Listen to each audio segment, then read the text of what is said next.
आम्ही इथे खतरो के खिलाडी बनत चौघंही एका बाईकवर बसून मार्केटमध्ये गेलो होतो. मग शॉपिंग करून रिटर्न आलो. तर आज घरी बनणार होत्या तेलच्या. तेलच्या जे बेळगावच्या आहेत ना, त्यांना माहीत असेल तेलच्या म्हणजे काय. तर चला मग मी आमच्या जुन्या घराचा छोटासा होम टूर देते. थोडासा पसारा होता कारण खूप सारे सामान आणि फंक्शन आहे म्हणून सगळं इकडे तिकडे झालेलं होतं. तर हे आहे किचन आणि किचनच्या शेजारी आहे एक बेडरूम आणि सगळीकडे थोडा पसारा आहे. Please ignore that.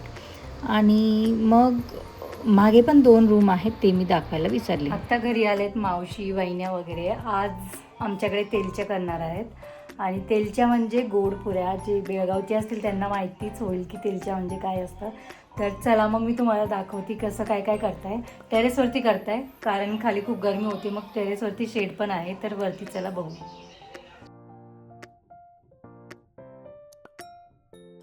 इथे माझ्या मावश्या, वहिनी, मम्मी वगैरे पुऱ्या करायला त्यांनी सुरुवात केली होती. मी आधी म्हटलं ह्यांना करू देऊ, नंतर पाहू, कारण मी कधी तेलच्या केलेल्या नव्हत्या. मग ही आहे माझी मम्मी. आणि सध्या गॅस भरून भेटत नाही आहे, मग त्यामुळे आम्ही वरती चूलच लावली होती. इथे मी त्या सगळ्यांना म्हटलं एकदा इकडे पहा, म्हणजे मी तुमचा व्हिडिओ पण घेऊन गेले. तर पुऱ्या, गोड पुऱ्या नाही तर तेलच्या काही म्हणा, ह्या अशा काही बनवून त्यांना तळून घेता. मी त्यांना पाहून घेतलं आणि मग मी म्हटलं द्या मी पण लाटून देते, बघू कशा बनता ह्या तेलच्या.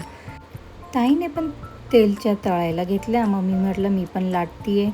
तर आम्ही सगळे बसलो इथे गप्पा मारत. ही माझी मावशीची मुलगी होती, सगळे आले होते. मग खूप मजा पण येत होती. आम्ही मस्त बोलत आपले जुने दिवस आठवण करत मस्त ह्या पुऱ्या आम्ही करत होतो. तेलच्या बनून झाल्या होत्या. इथे ओवीची थोडी मस्ती चालू होती. ती डोक्यावरती हे असं विग काय लावून ना ती मस्ती करत होती. खूप क्यूट दिसत होती. तर पुढचे व्लॉग पण पाहत राहा.